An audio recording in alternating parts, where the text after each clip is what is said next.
What's up, guys? How you doing today? And welcome to another episode of JDTCo Fireside Chat number 4.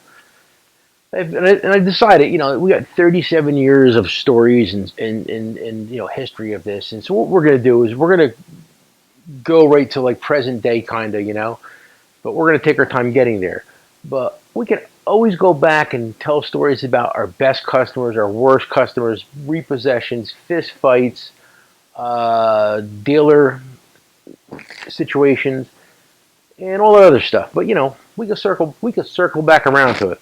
But today we're going to talk about where we left off last week, and it was the beginning of the end of my career at Mac Tools, and a lot changed real fast. Mac was a dying company, and the dealers were leaving fast. Mac was buying dealers out. They tried getting me, and I should have left, but I didn't.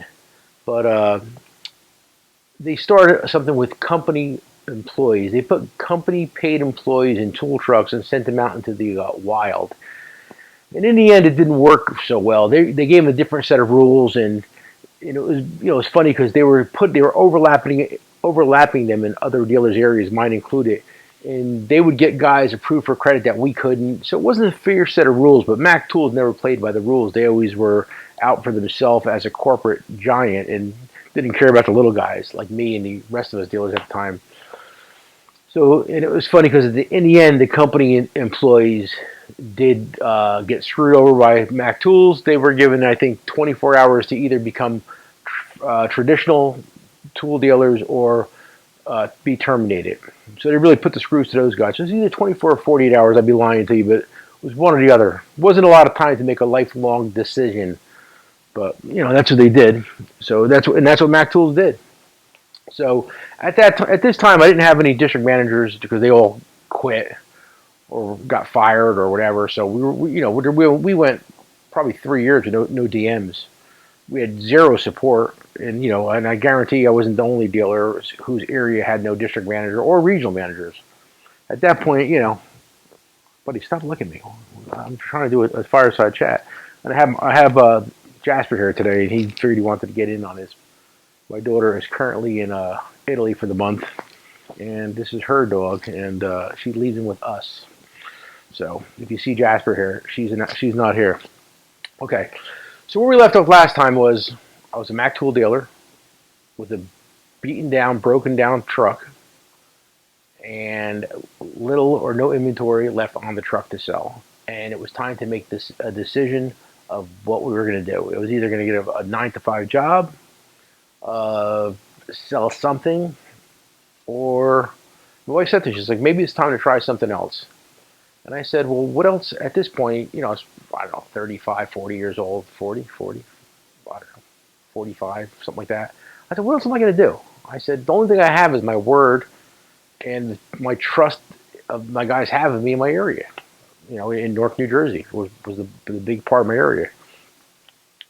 So my wife has been very supportive of me my whole life of whatever I wanted to do, and she was always working a full-time job. So I decided that I was going to go independent, and it was funny because at the same time my pickup truck lease was up. I was driving an F-250. Relax, buddy. It was 2000, had 3-year lease, and lease was ending. Lease ended. I had no money. My credit was shot. And for the first time in my long life, I found myself driving a roached out 1993 F-250 diesel, 7.3 non-turbo, but somebody put a Banks kit on it. So I bought this truck, fixed it up a little bit, and I learned to love that truck. And I was proud because I bought that truck cash. And that's when I had no money. But first, I had to go independent. Let me tell you how that started. One of my local warehouses, they knew I was a struggling Mac tool dealer at this time, and I dealt with them for 18 years, so they liked me, they knew me, they trusted me. And there's 2 brothers. I'm not going to say their names because I don't know if they want their names to be mentioned in this, but there were 2 brothers, and they own a warehouse, and they always were good to me. So they made me an offer of a deal with a starter inventory and, go independent. They're like, a lot of guys are doing it. They're being successful. We think you'd be good at it. Why don't you give it a shot? So I was like, what I got to lose at this point? And they put a starter inventory together for me. And it was funny because they broke it up in 30, 60, 90, 120 days to pay it off. And the first payment was going to be $3,000 before I could pick it up. And I was broke.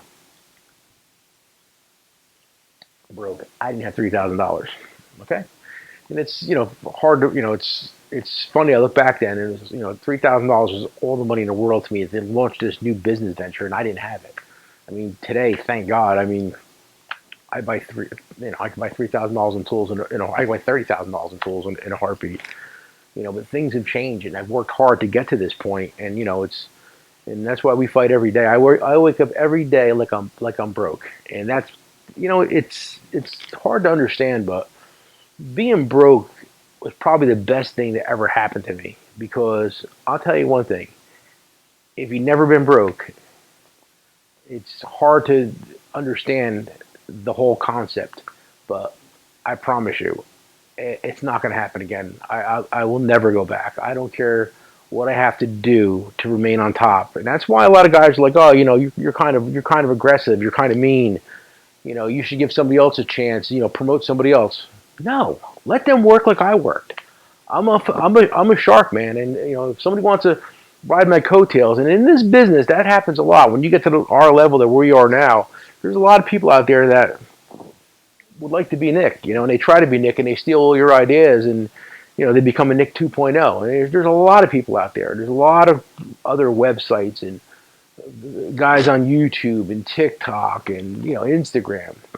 There's a lot of them. There's 30, 40 of them. And I always say one thing. I said, you can copy me all you want. That's fine. Uh, imitation is the sincerest form of flattery. But you can't do what I'm going to do tomorrow because only I know what I'm going to do tomorrow. So you have to wait till tomorrow to see what I'm going to do. Then you can do it the next day. It's called playing from behind, playing in a pocket. It's a very common thing in business, and that's what people do. I mean, look what's going on in this world with all these companies. It's anybody cheaper, bigger, better. But I'm willing to take the fight on. I don't care. I mean, I'm a very aggressive person, and there's a lot of stuff I can do, and I'm going to keep on doing it. Okay, so let's get back on track here. Let me tell you a quick story real quick. We always talk about tools that were relevant and that are now obscure. And this company right here is Maglite. And in the 80s, everybody had a Maglite. And they were many different sizes. They had anywhere from AAA to D batteries, and the D batteries were this big. Truck drivers had them in their trucks to hit tires, the whole 9 yards. And the reason why I have this one here is this is the first tool I ever sold in my life as a Mac tool dealer.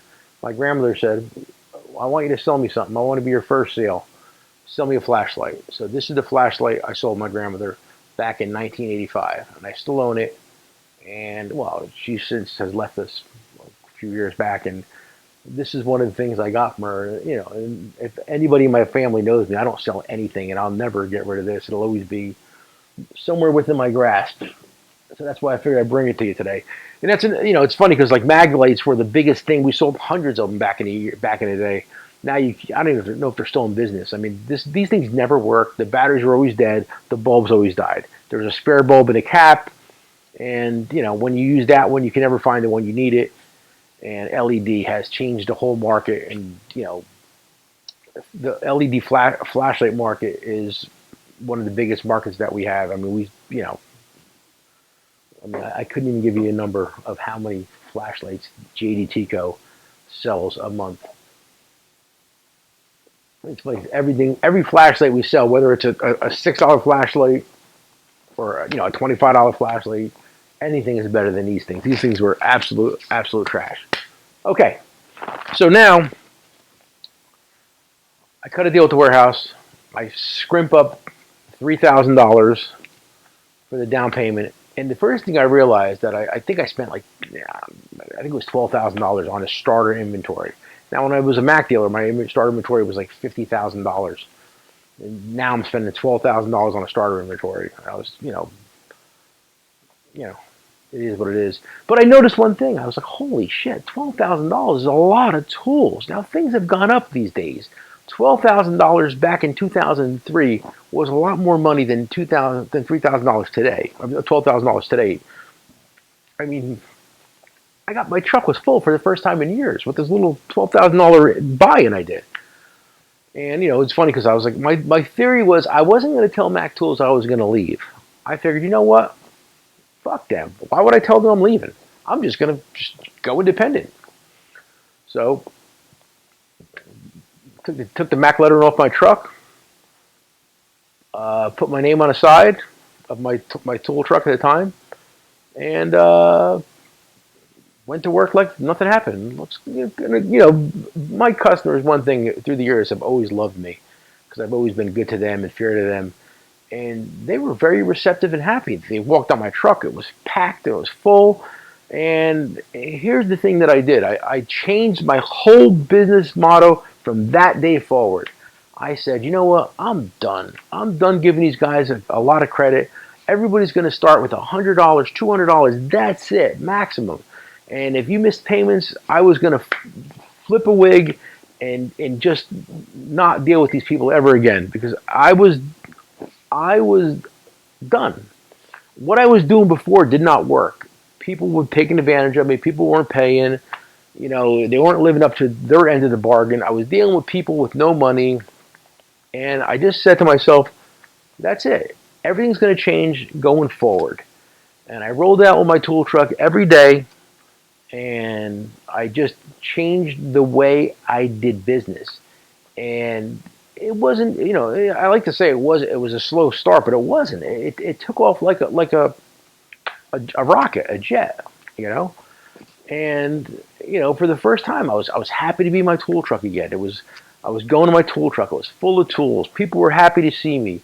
Business was good. We were selling tools, and at the time, this local warehouse on a Saturday, you would go down there, and they'd give you a shopping cart. You'd fill up the shopping cart, and then you would pay for it. And I was doing that once a week. It was getting to be like a family outing. Nick Jr. was probably 5 or I'll tell you. I mean, he was a kid. He was 5 or 6 years old. I used to bring him down. We used to stop for bagels. We'd go to the warehouse with a shopping cart, fill it up, write a check, and then we would go back to the tool truck and fill it up. And I had, it was our Saturday thing. We did it for years, and we really, started growing the business. I say growing because I had my son with me, and he was a kid. He was 5, 6 years old, and he was 95, 2000. He was 5, 6, 8 years old. 8 years old, and he was, we were, having fun. Father and son time. And so when people say, Nick's a kid, he doesn't know the business. Nick knows his business pretty good. Nick's been on a tool truck since he's been out of diapers. Nick started the website when he was in high school. Nick started eBay when he was in high school. Actually, funny story, my daughter actually built our first website during a snow day, a snow weekend in New Jersey. She was probably 13, 14 years old, and she was like, I'm gonna build a website for you. So she did. My daughter did. Then Nick has since taken it over and redone it. Business was doing good. I mean, for the first time. I mean, we were profitable. I was making money again. I was able to buy a better pickup truck. I got out of the 92, 93, and I bought I think it was a 97 or 98 F-250 gas job, extended cab, and it was mint. It was cherry. It was beautiful. I was setting myself up. My credit was still shot, but I mean, it was, I had a long stretch to go, guys. But I didn't want anything I bought at the time. I was paying cash. I'd save money up, boom, buy it.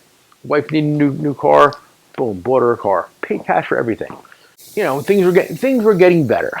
It was definitely getting better, and I'm trying to transition to this properly because I want to make sure. Okay, so now I was in my tool truck for probably 2 or 3 years, about 2 years, I guess, and we were making money, and my tool truck was getting tireder and tireder, and I said to my wife, Deb, I hate to say this, I said, but I have to buy a new tool truck. And my wife is like, she's a very conservative person, not me so much, And I was like, I think it's time. I got to buy a new tool truck. I'm out of room, and my lights were all shot inside, and it was just on its last legs. And she says, "There's no way you're buying a new tool truck." I said, I have to. And she's like, "The only way you're buying a tool truck is if you pay cash." And I said, "Okay." So I made it a goal. Start saving my money up. And at this time, business was really doing well. I mean, we were very busy. We were making money for the first time in a long time. And life was getting for the better. And the next step is what brought all this, where we are here now. And this was, I said, you know what? A tool trucks are very expensive when you buy them complete. So I said, you know what? I have an idea. I'm going to buy a truck and I'm going to make it into a tool truck and make it exactly how I want it. So at the time, everybody was driving around 18-foot step vans. And this is back in, I guess at this time, it was probably 2006, probably. 2000, yeah, probably 2006. I was telling a couple people I was looking for a truck. The one customer says, "Nick, I found you a truck. It's in Georgia. It's I think it was a 2000 Freightliner FL70 with a Caterpillar motor, Allison transmission, box truck, and it had decent miles on it, but the truck looked pretty clean." So I was like, "How much?" And the truck was $18,000, and I was like, "Oh, $18,000." I'll let you on a little secret too.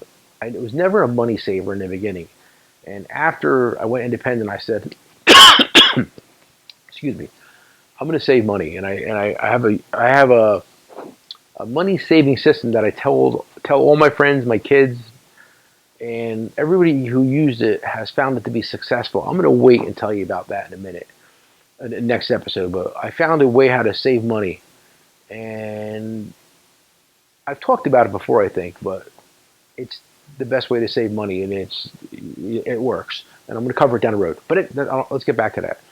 So the guy was like, "It's $18,000 for this truck." So I was like, "All right." So I went home, went to my spot, and I was like, "Yeah, man, I got it." And I bought the truck. So now I had a tool truck. Everybody thought I lost my mind. They told me it was a 24-foot truck. When I brought it home, it was 26 foot, 12.6 high. It was a big tool truck, FL70. And I said, well, now I have to convert this truck into a tool truck. And at the time, we were making money. And I said, you know what? I want to come out with a world-class tool truck, something that nobody's ever seen before. Now, this is 2006, I believe it was. And I want everybody in this area to know that Nick was back. And I'm going to leave you off here. I was at the warehouse, and I always fought with every tool dealer in New Jersey, whether they were Snap-on, Matco, Cornwell, Mac, or Independent. I fought with everybody. I was the biggest dick in the world. So one time I walk into the warehouse, and there's a new Snap-on guy in town. He was a young kid. He was younger than me at the time. And I was just about, I guess I was like 39. I was almost 40. I was 39.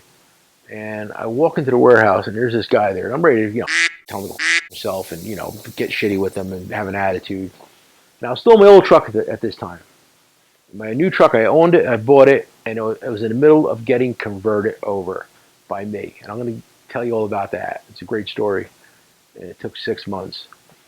So this guy was like, hey, we started talking, and he was super nice, and he said, hey, I have a couple of this product. You think you could sell it? I was like, yeah, I think I can sell it. So he's like, yeah, well, we should hook up and be, and form some kind of alliance and help each other in business. And he was a really nice guy. And I'm not going to say his name. I want to call him Golden. He knows who he is. My kids call him Uncle. We've been best friends for years. I would do anything for him. He would do anything for me. He's no longer with Snap-on. He's an independent tool dealer now. And he does mostly trucks and heavy duty. He comes to the store all the time, and we talk every day still. And for the first time, I met another tool dealer who I got along with. I respect it, and he changed me. He made a statement to me one day, and he said, "Everybody in the country would beg to have a tool dealer like you or me come to their shop. So why would we deal with people with no money and that aren't paying us?" Let's think about that. And that's when it all clicked into my head. And that's what changed me to be the best tool dealer in the world. And I said it, the world. I sell more tools than anybody. I've done more in the tool industry than anybody. And most of you that are watching this know that. And you know what? I'm okay saying that because I'm my biggest fan. I'm a narcissist too. But the next fireside chat, we're going to talk about what I refer to as the golden years. When I came out with my new truck, my new friend, and then we had another friend who was a Snap-on dealer, and he hung himself. Get ready for part 5, guys. Peace.